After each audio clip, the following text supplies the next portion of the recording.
Guys, what the fuck? So we hadn't yet seen this room. This is crazy. You guys, thank you for waiting in fucking line. That's crazy. I mean, who wouldn't? For Jia Tolentino. That's my real name.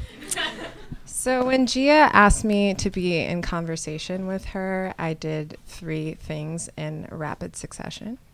The first was that I said yes. And then the second was that I bought an outfit, obviously. And then I totally panicked. Because as much as we are friends and our colleagues, I think that there's anyone who's a writer, and I think there are a lot of writers in this room, I feel like I recognize some faces. There's this thing when we encounter your work, I think we're kind of like cowed by it in a way that just feels really fucking good. Like, I don't have to think about this thing because Jia has already done it for me. And she's done it in a peerless way.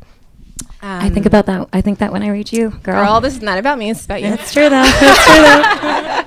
But thank you so much for asking me to talk with you. And I think mostly I'm just going to be like saying phrases just so I can hear you kind of like riff on them. But the first thing I want to ask you about is the decisive moment. Because I think for you being a writer on the internet, having been shaped as a writer on the internet, there's a sense that like you're always like perpetually writing. You're always on deadline. There's always a moment to kind of like pop up out of the hamster wheel and decide, okay, I'm going to write this essay. And so writing a book it's a very different decision is being made. Mm-hmm. You know, this book is going to exist in some ways as a tome. It's not going to change. And that's like directly counter to the ephemerality of the internet. I can't email the copy desk and be like, fix it. Actually, fix it. Right. Why am I so loud? So yeah, I know, you know, in the introduction and in interviews, you've talked about 2016, but I'd love to hear like the psychic place that you were in where you decided, I'm ready to do this. Yeah, so I like can't even look at you guys. Yeah, I think as you know well, when you write on the internet, you have this instant response, and I generally feel that people are so generous to me that I am often worried that it's warping my own sense of, like I often worry that I am losing the capacity for deep reflection just in general on the internet, but writing on the internet kind of makes it like that. Yeah. And I think, I mean, like, I think probably all of us, I woke up, you know, the night of the election, the morning afterwards, I woke up and I was so angry at myself for having been certain or having mistaken moral certainty for an idea about what was going to happen. And having had too strong of a connection between those two things, it doesn't seem like it plays out anymore in our world. And like a couple of months went by, and you know, we were all like trying to write and make sense of it, and I felt like I was not able to do that ever. And I thought, well, okay, I'm going to be confused for the next 4 years minimum, and I'm going to be miserable for the next 4 years minimum, like existentially miserable.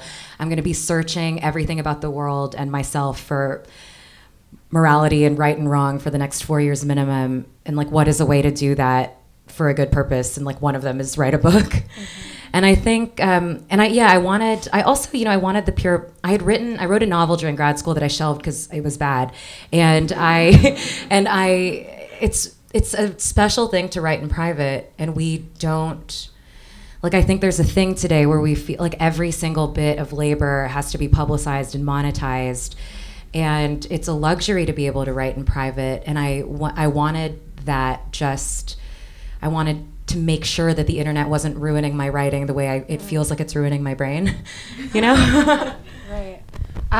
So what did you do in order to find that privacy? Because I think the thing about the internet is that it encroaches on every single space.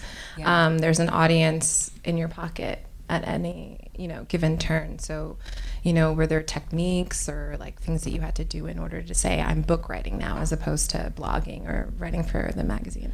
Yeah, I had to mostly like leave New York. Like I would leave on weekends, and I found that I physically had to leave. Yeah. But actually I think about this all the time, which is like, I think that like the best, you know, we're all kind of, it seems like we're all within the rough generational cohort here. Like the algorithm like sees everything, right? Like everything, so much of our lives is sort of rendered searchable and classifiable and like ad sellable against, you know. But at the same time, like the very best moments are never online, you know, like the very best conversations are never reflected in anything public. Like the very best is always private. And I have such a push-pull with that with writing, right? Because like the best thought we have, we're supposed to fucking blog, you know? And I think it trained me to remember that with writing, like what I pushed myself to do was just like hold these thoughts back, like not, you know, think about something and immediately tweet it to get it out of my brain, which I haven't been doing for a long time, but it helped me do that even less. And yeah, it was forcing myself to have the discipline of keeping a good thought in my head, fully in private, you know, thinking that it would be fully in private for 2 years and seeing what would happen from it. And that felt good. So I think, you know, everybody kind of calls you the voice of a generation. Yeah, I don't accept that. It's like so embarrassing for our generation. You know, like how far we have fallen if this is it, bitch. I feel the opposite. But what I find really interesting about that label is kind of like there's something about the way that you just exist in the world that feels like you were predisposed to be millennial. not a millennial even really, but like the essayist of our moment. And I think a lot about, you know, the I in Internet, which is an essay in Trick Mirror, and the footprint that you have online that dates back. No one look for it. It dates back really far. And I'm just like curious to know, you are a compulsive writer. Yeah. When did you know that like writing was your trade? Because it seems like no matter what industry you would have fallen into, first of all, you would have succeeded, but also you would have always been writing. It's just sort of like how you talk to yourself. Yeah, I think that I didn't think that I was a writer or could be a writer until like maybe halfway through grad school which I was in for writing. I mean, I graduated in 2009 and like I was just like, I'll never have a job. I'll certainly never have a writing job. I'll never be able to afford to move to New York. I don't know anyone who's a writer. I barely know anyone in a creative field. I think I knew since I was little because I was always writing. So the thing that Doreen's talking about is I was sort of looking around. So the first essay in the book is like all of the essays are animated by like a question that I didn't think that I would necessarily answer, but I wanted to ask as well as I could. And that first one was like, okay, we all remember when the internet seemed like fun and surprising and generative. It wasn't that long ago. And now everyone knows it's very bad. And I was just like, how did that happen? Like, how did that happen so quickly? How did that happen in like 12 years or less, like 6 or something? And like, I had fun on the internet 6 years ago, you know? And so I started looking for early traces of myself on the internet, and I found, like, remember you could like make a GeoCities or like an Angel Fire website or whatever. I like found one, and it had this like picture of Andy from Dawson's Creek, like the worst character, like on, you know, and it had like a lyrics page, and it had like the lyrics to All Star and what's that? What's the like no pigeons that no scrubs like diss track? I think Sporty Thieves. Yeah. The anniversary was also like last week. Yeah. 25th. And it also had a diary page. Like I had blogged at fucking, you know, like 11 years old. Like there was a proto blog, and it was me. Like I titled one entry, I was writing about myself in the third person. I wrote one entry called "The Story of How Jia Got Her Web Addiction." And in it, I literally wrote, I think I'm going insane. I literally am addicted to the web. And so, yeah, it's like I was born for this nightmare. Yeah, I often think about there are certain, like the internet likes a certain sense of humor. You know, like the internet likes a certain like slightly subtle, slightly not at all like sense of humor. The internet likes a kind of extroverted self-deprecation. You know, like there are types of being that the internet happens to be friendly towards, and these are ways that I know I've been because I went through all of my notebooks fact checking my book like since I was little, and that makes me sad and also makes me feel kind of lucky. Were there things about kid Jia, baby Jia, that surprised you that you'd forgotten about in the process of going back through your journals and diaries? Well, one thing that did surprise me is one of the essays in here was excerpted almost in full in the New Yorker. It's the one about ecstasy and like how I grew up in this mega church, and instead of being religious, now I just like recreational drugs and rap music, and get the same feeling every time. And I don't remember. So I went to this, I got my first true love waits ring when I was in 4th grade. I went to Bible study every day from 1st to 12th grade. And it's been so long since that was my world that I was like, oh, I mean, this wasn't like baby me, but, there were, like, the biggest thing was that I was much more religious at, like, the beginning of high school than I remembered. There was much more tension when I lost my religion than I thought.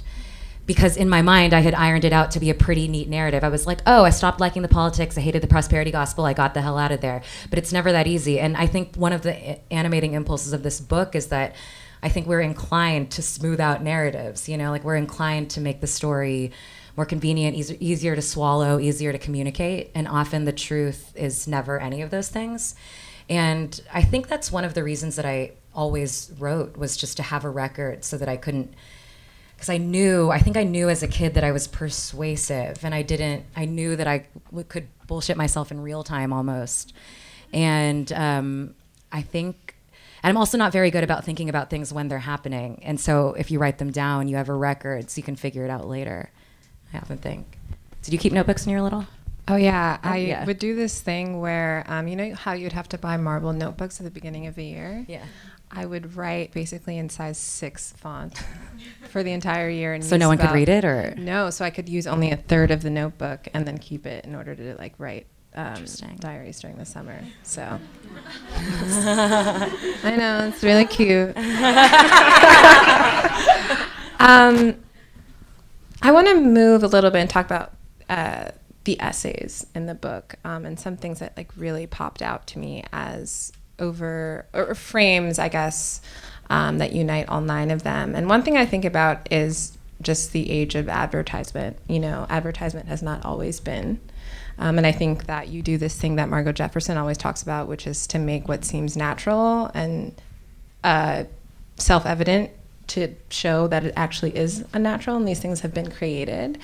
And so I'm interested in hearing about like your personal moment of realizing your power, and also how you were oppressed as a consumer, you know, of culture, of products, of American mythologies, that sort of thing. I was listening to, so one of my favorite books this year is the Jenny Odell How to Do Nothing book. It fucked me up so bad. Like I'm still reeling really hard from it. And she talked in an interview that like capitalism has a way of co-opting, you know, we're now at such a state of acceleration. I mean, there are many like terrifying ways that we could talk about how fast, you know, the inexorability of accelerated capitalism. But one of them is that it has a way of co-opting everything, even resistance to it, right? It can, like, capitalism can sell anti-capitalism within, 30 seconds of someone saying the word, right? And I think I thought about that a lot. I worked at Jezebel as an editor for 2 years, and I thought about it a lot, that, feminism so self-evidently is an ideology that should start bottom up, right? It should be about a $25 minimum wage and, universal federally subsidized childcare, right? And it became so clear, the emails we would get every day, the way people would react. It's like even an ideology this important, this sort of central in what was changing in culture in the last 10 years, it was being resold back to us in the form of, like empowering pants, and like, like empowering wellness solutions and like the Moon Juice cookbook. And I was just, and I think that was like that, the like low level churning anger about that like came to a head at some point. And also I think one of the reasons that like I think who we are as people is really precious, and like the things we do to figure ourselves out is these things are precious and they're important, and they weren't meant to be the economic foundation of the internet. You know, like the things we search on Google our questions were not meant to have ads sold against them. You know, there's just something about personhood that feels like, you can just see it like on Twitter and Instagram. Like there's something about real personhood that feels like it buckles underneath all that economic weight, you know? And I think, and that, you know, the more time you spend on the internet, the more that seems obvious. But also like when you talk about being sold to, I think the thing that I've thought about that mostly through the lens of attraction. Like I'm conscious of being a consumer because I sometimes really want to be sold all this shit, you know? Right. Sorry. I realized I was just stepping on the microphone cord, so you could probably hear me better now. I want to talk about narrative and story. I think in the essay, one of my favorite essays in the book is the UVA essay. And actually, a couple of nights I was at a bar and I ran into a girl who had been in your sorority years after you graduated. She was like, "Oh my God, Jia came to report the story," and I was there. And I think you're able to write with compassion while also never sacrificing rigor and the truth. And I think there's this idea that proliferates amongst liberals that, well, if there's knowledge warfare happening on the internet right now, right? And if the right has decided that they're basically going to create another reality, the whole like ideology of deep fakes, we just have to beat them at their own game. We have to sacrifice the truth. You have to be just as sort of spicy and persuasive. Right. Yeah. And how do you decide? I don't want to call that stuff spicy. It sucks. Yeah. Yeah. Right. The word spicy for good things. Sorry. Well, it's that we have to lie, right? And so, how do you, especially or specifically in that story of this young woman at UVA, basically in many ways persuading herself, doing that very thing that you don't want to do? Yeah. How do you decide? You know, how do you have both empathy for that kind of person or that kind of phenomenon while also, you know, fighting for the integrity of narrative that's based in truth as opposed to sentiment? Thank you for saying that. So, you know, we all remember like the UVA story, and I think, so the essay is about how you tell a false story about a true thing, and how, you know, and how good intentions can cause you to lie to yourself. Or even just the desire for a clear story can completely steamroller the truth. Mm-hmm. And right, so and there was a way in which it's sort of like an endlessly, like UVA has done that in so many ways. Like UVA was founded by Thomas Jefferson. It has this entire narrative about, you know, itself that, you know, he was against slavery, and that he was this, you know, like bastion of like, you know, moral intelligence. And it's like, you know, he was in plenty of ways, and also he really was not in plenty of ways. And these two, like, it was obvious to me, you know, even though I literally never met anyone that was a Democrat until I went to college, like, it was obvious for me as soon as I got there that UVA was doing this. Like, it believed in itself as a good place. It often was a good place to many people. The narrative wasn't entirely wrong, and so it was just smoothing it out and missing so much. And I think that's what the reporter did, the Rolling Stone reporter, right? Like she believed that this thing was happening, that was really happening. And she wanted to expose it for many of the right reasons, right? She wanted justice for young women in college, right? And what they often have to go through with the institution being blind to them. And in doing so, she created an entirely false story. And it's the same with Jackie, the girl at the center of it. You know, something had happened to her, and it didn't feel like anyone would listen to her. And so she told herself the story that made it simpler, that made people listen, you know? And it was a lie. And I think I have a lot of sympathy for that, because I think, well, I write specifically, you know, I didn't understand where exactly the duality of my reaction came from until I wrote the essay, which I often feel like, you know, that is like you have no idea what you feel about or why you feel a certain way, and then you write, and then you write through it. Yeah, right. And then you understand. Like, it's like how I am with everything I write, I think. And I remembered when I was in Peace Corps in 2010 or something, 2010, 2011, it's like I was getting constantly sexually harassed. And my typical reaction to that has just been like, fuck you, you're a huge loser. Like, no matter how young I was, it was just very easy for me to muster. And also, like, I was spared truly horrific things. But, you know, that was always my reaction. Just like, brush it off, you're a huge loser. But you can't think that way in the Peace Corps. Mm-hmm. You know, you can't assert your inherent superiority over the people in the community you're there to serve. And so these things were happening to me all the time. And I was like, it doesn't sound like much when I say these just one at a time. You know, it doesn't sound like a big deal, but I know I'm going crazy. And I felt a flicker of that impulse, that not even that I was interested in lying, but that I wanted something bigger to happen so that I would have proof of this problem that I knew was everywhere and that I knew was affecting me like every second of the day. And it was my first access point to, I mean, not my first, but my first in this specific way, access point to that feeling of how you could want to fabricate something in service of the truth. And I think, so I thought that my sympathy for that was like intellectual, but then, you know, often it's not, I guess. Right, like there's a Simone Weil quote about, you know, how narrative evil is flamboyant, but regular evil is totally mundane and banal. Well, I think about that all the time with like sexual assault, right? Because that's the thing. Like that's the thing we're realizing. Like it's never going to be an anomaly. It's never going to be, you know, like the more you try to make something shocking, it's almost like necessarily the less it will be representative, and that's tough narratively, right? Because you want people to hear you, and it's Do you ever envy people who can live within the lie, who are willing to fabricate in order for them? I mean, I think that like there's a very easy argument to be made. I mean, so the last essay in this book is about weddings and my aversion to them. Love you. And you know, like. And I was like, the essay is me going like super deep into, you know, like there's this idea that the traditional wedding is really traditional. It's like not at all. It was invented by department stores in the 40s, you know, like it's not. And I was like going into all of this and like looking up, you know, Sumerian marriage law, like blah, blah, blah.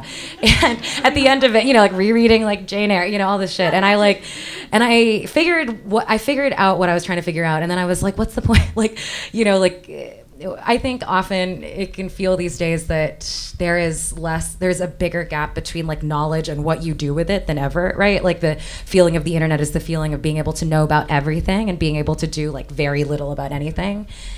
And I think there's like a strong argument to be made about the book in general that's like, what's the point? Like, what is the point of figuring these things out if the systems that determine power in our world are what they are? Mm-hmm. You know, what's the point of having moral clarity about gun control if the NRA is, you know, like I think this is a feeling that I have constantly, but then I guess I just decided to write straight into it. But do you?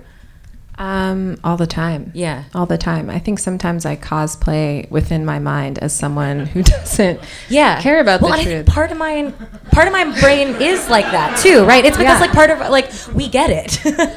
Totally. And I think that they're amongst a class of thinkers or people that in many ways would be seen as elite. I think there is a kind of aversion to that kind of person, the person who still believes in fairy tales, thing.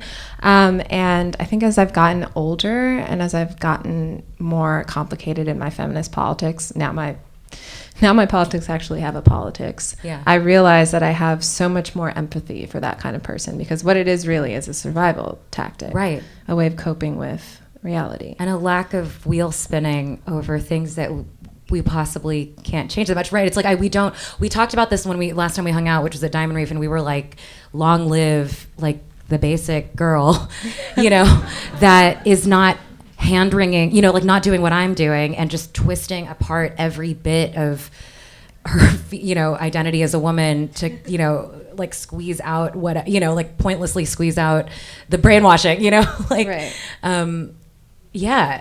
It's like her life, like my life is definitely not more, like morally complex than hers in any way, you know? Like, I think about that a lot. It's interesting that we've kind of detoured here because I was reading reviews of your book, and I hope that's okay. I never said the personal essay was dead. I just want to get that out there. It's true. That was a factual error. Yeah. But one thing that I thought was really interesting is that the book is writing against binary fatalism, binaries in general. But many reviewers or people in general kind of like see you as an optimist. Do you think? My cursory research revealed that. I did an early interview, and this woman was like, it was like a TV interview, and she was like, so, do you believe in anything? And I was like, I was like, fuck, I've made a huge mistake with this book. Like, fuck. I actually think it's kind of generational. Like, I think it's not completely generational, but I often feel that people who are older than millennials are like, wow, so fatalistic. And millennials are like, wow, hope. Yeah, sorry, what was your question? I was just thinking about this woman. Yeah, she was like, so you identify as a political defeatist? And I was like, do I? Like, and I guess that's my question. Just like, where do you think that? Because I think that's another thing that hasn't always been endemic to American, like the American intellectual space. There wasn't always that pressure on the intellectual to be evaluative of the political scene in that way, as like fatalist. Remember the like Ta-Nehisi blue period? Totally. Yeah. Yikes. So I guess I'm just like interested to hear you kind of like talk about how the goalposts have changed. Yeah. In specifically in regards to the vantage of like, I hate that I'm using this term, but like the public intellectual. That's interesting, and I mean it is. I think that, so in regards to that, one way that I really feel that things are shifting, and one thing that I never thought that I would end up being a writer, but I don't think that we ever thought that, like any of us ever thought that social media would be sort of paraprofessional to many of our work. I didn't, it's strange to have, and I say this as someone that is constantly like I put myself in my stuff constantly, and I make myself as present in my writing as I can be. So it's like, this is a tendency that I, like willingly take on. But that the idea of like the public intellectual as like someone who's personally like there, like it just feels a lot, like the monetized identity part seems to really be, like the claw seems to really be coming down for you. And, but I think that question of, like, I think the internet leads itself to a couple of sort of like heuristics about life. One is like, is this thing good or bad? And like, that's like never an interesting question, really. Like, it's like, I'm so, like the thing, it's like, oh, like the Trump good or bad? It's like, it doesn't, like we've known he's bad forever. It doesn't matter. Like we can't, every piece that's like Trump is bad, it's like, it doesn't get us anywhere anymore. Like the question is different, and the question is figuring out what the question is that's productive to even ask, and so there's that sort of, like, I think the binary simplification into, there's this kind of fake obligation to designate things as good or bad, or to be either optimistic or pessimistic, or to be, either you offer a solution or you don't believe in any or something. Like there is not that much space for, but actually, I think there is. Like, I think there is more space for uncertainty than the market, signals. I think that, I mean, both of us actually write like this all the time, like into a place of uncertainty. And I think unexpectedly people have responded to that certainly more than I would guess. Absolutely. And I think you've phrased it in interviews past as writing against conclusions. And one thing that I've noticed about, there is a kind of writing that proliferates online that is actually more like speech than it is essayistic or internally valuable or any of those things. And you talk about the overvaluing or the overcorrection that speech has in the so-called public square. Yeah. And so how do you do you ever feel like paranoid that like your writing is kind of unduly being affected by the like, you have to tweet about something in order. That's part of why I wrote the book. Yeah. Right. But then I exacerbated the problem by writing a book. Yeah. Yeah, I mean, I don't know. I think about this constantly, right? Like the internet has made having an identity seem like a thing that's constructed of opinions, and like, a good identity is one that's constructed of the right ones. It's like the wildest idea. And then it also makes having an opinion seem like an important thing in itself. Like it makes it seem like speaking out is taking action, which it can be, but really I like to think of speech as it's only a step to action, right? Like expressing your support or, speaking out against something is useful only insofar as it's a step to like policy change, right? But it's like the only thing I'm good at is writing what I think. And so I think about that all the time, and I feel so conscious of having benefited a lot from the internet's, like I write in the book that the internet's like very unhealthy focus on opinion and identity, How do you handle it? I need this answer.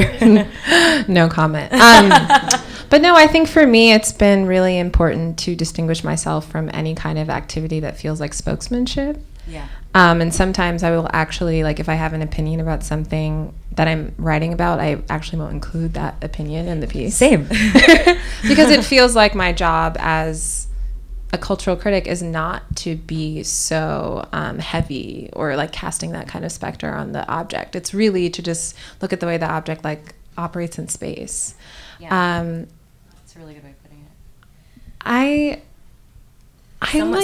Someone asked me over the weekend, they were like, what do you, I was at a book thing, and they were like, how do you think people should live, like with all these things you were talking about? And I was like, I have no right to have opinions about how you should live, And that question was so, like, I think there's so many reasons why people want to be told what to do and what the way out is, but it's a dangerous road when, we expect anyone but ourselves and our, like, the moral compass we determine for ourselves to do that, I think. Right, because I think it attaches you to the journey of that person's life and that person's opinions. I think there are a lot of figures who we have, or like looking back at retrospectively, like, oh, actually maybe cultural Obamaism wasn't all that great. Right. Like the false promise of like post-racial America. There are a lot of things that have aged really poorly, really quickly. Yeah, I mean, I often think about, the like executive overreaches of the Obama years as like completely, like in the same way that like the Bush years are so tied to the failures of cable news, that like the Obama years the things that we missed, or that I missed, seem tied to the internet's magnification of personality as sort of like a substitute for, like, or a stand-in for, the way what's actually happening. Right. I think that we're probably nearing the time for questions, but I have one more question for you that is entirely selfish. Are you going to be publishing fiction at any point? I'm looking at Britt, who was in my program with me.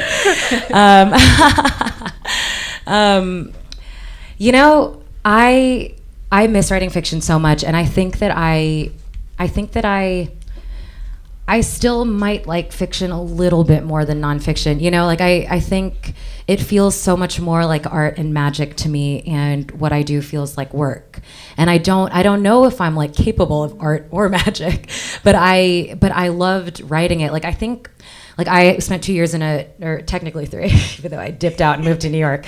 I went to a fiction MFA program, and I loved every second of it, and it taught me a lot about like setting a scene, and like being, I don't know, it was great. And I loved it. I was never sure that I was good at it. And one thing that I found though is like since I moved to New York, and especially when I was editing, but I think it's even still true now, that like fiction is so interior. It's all about the texture of the interiority and whether it's believable as singular as any one of the inside of our heads is. Like it has to be equally sort of weightless and heavy at the same time. And right now, my interiority just sounds like my fucking brain, And so I think it's like, I'm like, when journalism collapses, I will retreat to the woods and write a beautiful novel. Yeah, I want to, but there's something about like having to develop my own interior projection, like, so, having to do that so much, it has made me not able to get into the texture of anyone else's mind. But yeah, when journalism collapses, I'll do it. That's like going to happen in 5 to 7 years. Yeah. See you back here. So at this point, we're going to take questions from everybody here. There's a back and a front. I guess you can just kind of shout them in an orderly fashion. Please ask them of Doreen as well, if you would like. Thank you. Oh. Hi. Hi. Jia. What up? Your work. I want to ask you a question on the internet. Sure. You mentioned how you wanted to be sold shit. So. How I want it to be what? You wanted shit to be sold to you, or how you wanted. Yeah. Yeah. So how do you think the internet enforces and reifies a personhood as a product? Like, what does it mean to be like a Reformation gal or outdoor voices enthusiast? First part. Second part. What's the deal with the resurgence in astrology and horoscopes? Do you think Theory about that. Do you think spirituality and wellness is a revolt against capitalism, or becoming co-opted in this capitalist agenda where our self is questions? These are great questions. Y'all hear them? Yeah. Okay. Well, CoStar, I think, has like it has like a pretty high valuation actually. Like CoStar, and what's the one that is really mean to you? Like there's one that's even meaner. Pattern. Yeah. I like don't use any of that, but. Well, like the astrology thing, it never stops simmering, right? It's like for the last like 3 decades, like, you know, everyone's like been into astrology, but I do think there's a way in which, like, I think the rise of, like, both of your questions are sort of about the rise of lifestyle brands, right? This sort of, I think there's the internet, there's something that, there's this like paradigm right now where the lack of choice is seen as like central to individual expression or something. It's like we get all these ads on podcasts that are like, you know, you're so busy following your passions that you should have one toothbrush, one mattress, one meal kit. You know, it's like we're all like so busy like hustling and kicking ass, you know, that all choice should be removed from us. And there's a way in like everything like is sort of algorithmically entombed into what sells the most efficiently. And I think you see that with products. I think you see that with fields like astrology. And you see that with identity itself, like with, you know, I mean, and I am wearing 2 things from Reformation right now, where it is just easier to walk into a place and be like, yes, I would wear anything in here. Like, you tell me who I am right now. It is reassuring, and I think that's what I was saying that I'm drawn to, because it is true that, like, life is more complicated. We're working so much more than we ever did. Like, it is nicer to be given a sense of what to do, especially one that makes you feel good and also performs well in the like social mechanisms that structure our world. And I do think that I like kind of pitch this, but I get bored with like astrology, but I'm a Scorpio though, but I get bored with it. But I think you know, like all those apps are mean to you, right? That's their like distinguishing feature. They're like, look at you today, out here in your clown suit, trying to fool, you know, like I logged onto it one day and it was like literally like, stop pretending as you always do, and I was like, God. And I think that that harshness is literally to do what like Facebook and Reddit do. It's like. Anything that runs on a model of monetizing attention needs to irritate you to keep you coming back. You know, like I think there's a reason why these apps are much ruder than what was like in the back of Cosmo, you know, that they know that that's like a slight feeling of anger or insecurity. That's what makes us keep interacting with the internet, and they know that. That's just my theory though, I don't know. I think we'll ping pong from side to side. So now one person in this room. What advice do you have for someone that just wants to write for a living but knows that it's like not going to be able to do things? Girl, I feel you. Okay, well, one thing I will say, I mean, I've gotten very, very, very lucky in my career, but I also felt like that until 5 years after I graduated school. Like I mean, one thing that I feel kind of, and I know we've talked about this, it's like, you know, when everything has already always been crumbling, you know, like the crash had already happened when I when I graduated school, like journalism had already cratered out the first time, or the latest time. And I do have advice for you, which is, I think that, and I don't know if it's good advice, like fully, but I think you can't control anything about this industry. You can't control whether you're going to get paid well. You can't control whether you're going to get paid. You can't control whether people are going to read you. You can't control what they're going to think when they do. What you can control is the amount of pleasure that you can generate for yourself within your work. And what you can control is how, like for me, what I felt like I could control was, to some degree, I mean, institutional scaffolding helps a lot, which I'm the beneficiary of every day. But like, what you can control is sort of how hard it can be and the way you want it. Like if you can make your writing fun and hard for yourself in such a way that even if nothing comes of it, it will be worthwhile to have done it. It'll probably be the thing that makes you write well. And that will probably be the only thing that can steer you okay in this industry. So it's like, I just think your writing has to be an end in itself. It obviously, if all goes well, it won't just be an end in itself. It'll be a means to a living. But I think for me, this great cloud of precarity is like always hovering, and I think it just feels better to think about the writing itself as the most important thing, and like look for ways that, like when I was in this situation, I was like, okay, how can I get paid to write? Maybe apply to MFA programs and only go if someone that is fully funded and will give you a nice stipend accepts you, or look for the side copywriting job where you can work 2 days a week and then work on your own shit, or bartend, you know what I mean? Like anything that gives you time to like prioritize your writing in that way is the best thing. Does anyone here have a question? I do. Go for it. What's your favorite TikTok? Your TikTok memes, if you're on it. Ooh, hitting me right in the reporting.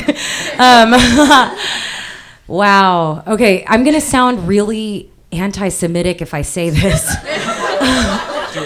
Okay. My editor's looking at me like, good. Okay, this is what I've been doing to people who are like, what is TikTok? Okay, I would Google like Oscar TikTok meme, and then I would Google Oscar TikTok meme, and it'll be someone turning themselves into an Oscar. I've just fucked it up. Google Oscar TikTok meme, and then Google Anne Frank TikTok meme, and you will understand the platform's DNA. I don't know if it's my favorite, but I really imprinted on it.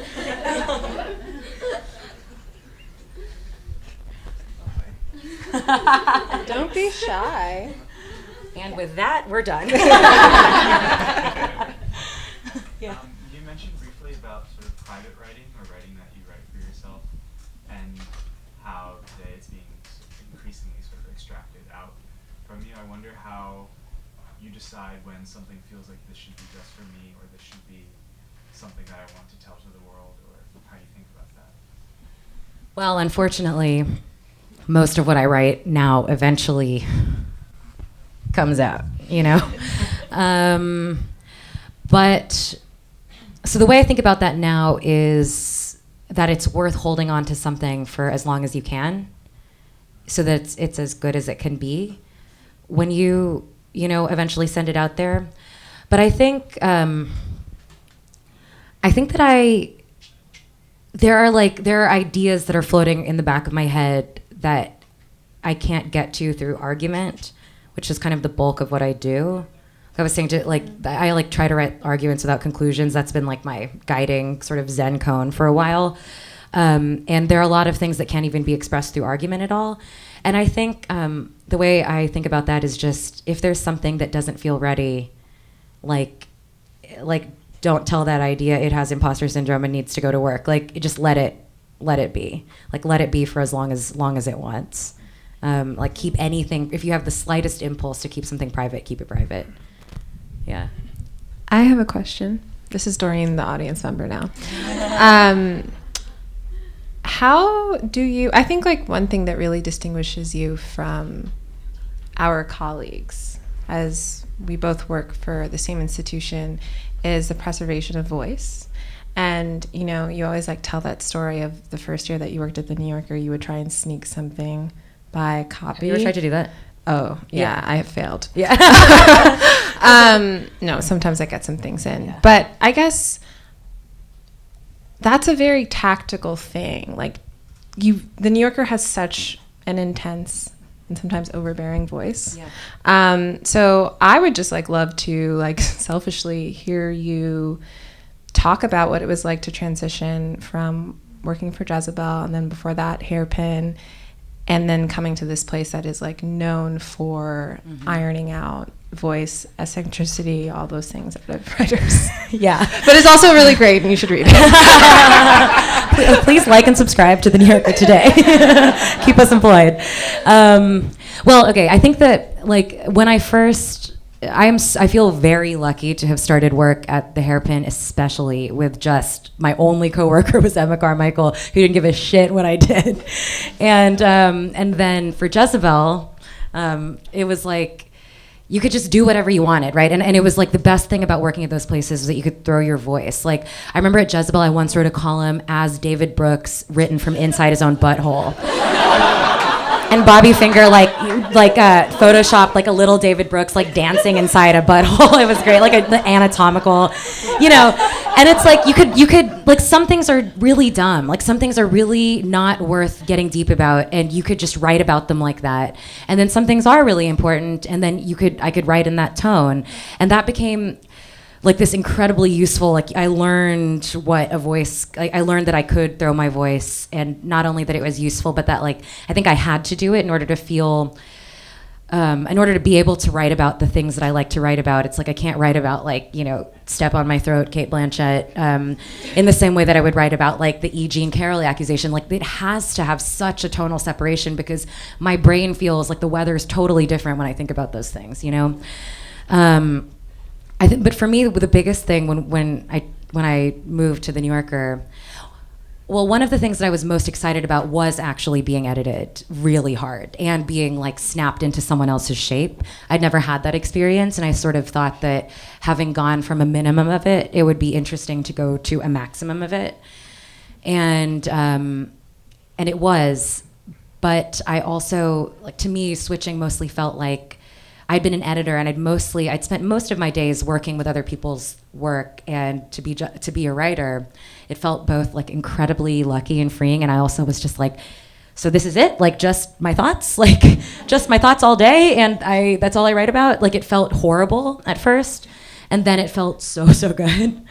But I think that my strategy is mostly, I still don't know how to do it in magazine pieces. Like, the thing about New Yorker magazine pieces, you have to compress so much information into like 3 sentences. Like you'll get these edits that are like, please sum up the history of, you know, of tobacco from 1700 to 2003 in 1 sentence, you know, and like literally like that. And it's like, you can't really, I think people do eventually figure out how to kind of bend that to their style, but I don't know, I'm not great at it with magazine stuff. It's much harder. And then I think my main strategy has been trying to convince my editor that like web is supposed to be fun, you know? Like honestly, it is just like having like a web copy editor that's like feeling frisky that day, I think. Yeah, Lauren is like one of my co-conspirators. Yeah, exactly. Yeah. Lauren's great about it, yeah. We should email her after this. Yeah. Okay, so now we'll go back to the audience again. A question on this side?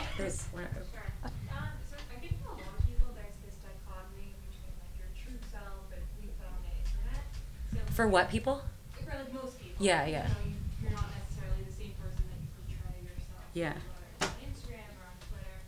So when you're writing your book, well, one, do you find that you do that? And then when you're writing your book, do you find it hard to keep it consistent between like the person you put yourself out on Twitter versus the you in your novel? Or not novel? Yeah. Well, I think that the person I am on Twitter is unfortunately me. Like I don't think that the person it's sort of like Doreen was saying, like you know, something is wrong with me and my personality to make it so that I don't know, what do you guys think? I'm like basically the same, right? Yeah. Like asking my friends up here.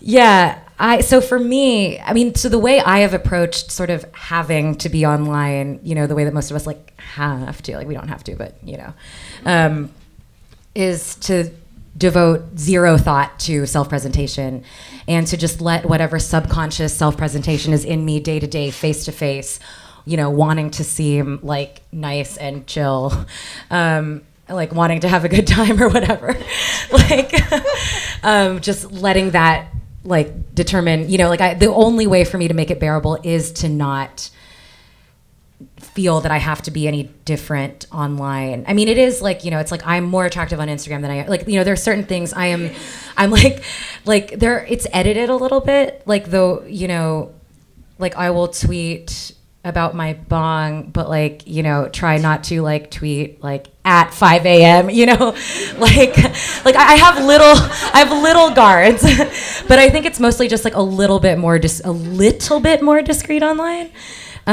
Which is why I've like argued to David Remnick that we shouldn't have a social media policy, because it's like the only way these networks are going to be bearable is if it's like kind of okay to be ourselves, you know, for me to not pretend to be like, you know, like monocle, you know, like on the internet, like, and so I think there is. And also, like, one way that I try to interact with the internet is to use it as long as it's fun, and then when it stops feeling fun, I get off.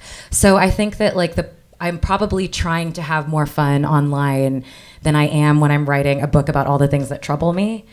But the way I dealt with this question was, as with like probably too many questions, was just to not think about it at all. All the way in the back. That's you. Sorry. When you're working on like a longer piece that's starting from a question you have or like a more amorphous concept, like what are the structural strategies that you use so it's not like you're just like spinning your thoughts in circles for like 20,000 words? That's a good question. So I think one of the ways that I like to write about things is like I like to imagine like a question or like a situation as like a irregular, multifaceted gemstone that your attention just has to rotate under the light a bunch of ways. And I think that like I over research so that I get a sense of what those sides are, like what the contours of all of those dimensions are. And then I start, like once I think that I understand how the thing is shaped, I start writing about each side. And then just keep doing that until I think I see the shape. Does that make sense? I can't believe that does make sense. But it totally does.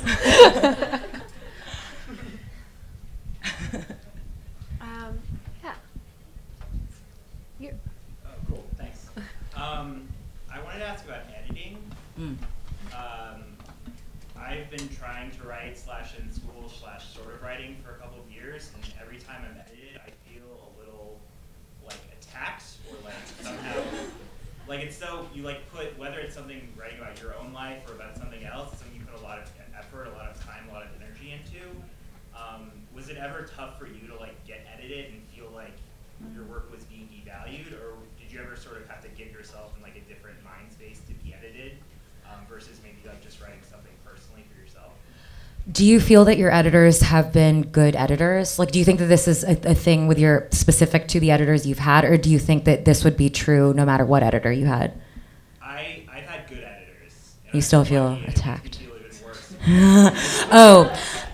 I don't know. So because I was an editor, I think I have a lot of sympathy for what editors are doing, which is they know their publication and they know what you're giving them and they know how to make those things fit best. Sometimes editors are bad and you feel attacked for a reason, I think. And like for me, it's like the feeling of like being edited badly. You just kind of know you never want to deal with that person again. But I love being edited. I love it, love it, love it. I love the pain of it. I love... But that, you know, that being said, I've had really, really good editors, and I basically, you know, like at work, I've only had 2, and so I love it. I mean, they're doing you the gift of making your work better, and if you don't trust that they're making it better, this doesn't matter. But if you think that they actually are, I think the best thing is just to learn to love to feel attacked. Somehow trick your brain to thinking that feels. And I guess I do know what you're saying. I do know that flicker of resistance, and sometimes you should follow that and not take the edit. I'd be don't want to look at my editor right now. He's fuck you. But yeah, I think if you have a good editor, you just gotta you gotta train yourself to crave it, because they're doing something for you that you can't do yourself. And so I think we're taking just one more question. I can't see. Can I say before this last question, thank you guys so much for coming. All of you, my friends. Ben, love you guys. Doreen, thank you for having me. I don't know if you can tell that I'm pointing to you. Yes. Okay. Sorry, I'm too short. I can't see. I was wondering, I also went to the University of Virginia, so I was wondering the sort of change being slow and nothing being black and white. Is that something that you always innately thought, or would you say it's something that you learned in school or through life lessons? Sorry, the idea of Sort of change being slow and nothing being black or white. I feel like that was something that was sort of repeated to me a lot at UVA, so I'm wondering if that's something that you always innately thought or learned through school or life experiences or all of the above. I think that it's possible that growing up in a megachurch made me think about that earlier. I think that I hated so much of what I saw around me, and I understood why some of it was good, And I think I had that feeling about many things at UVA, things that I actively participated in and things that I didn't. And I think that, I think that's always, I think it probably was growing up that way that made me understand that, we are often attracted to things that are bad for us and others. We often benefit from systems that punish us and others, and yeah, that's a good question. Thank you. So I think we're done. Thank you, guys.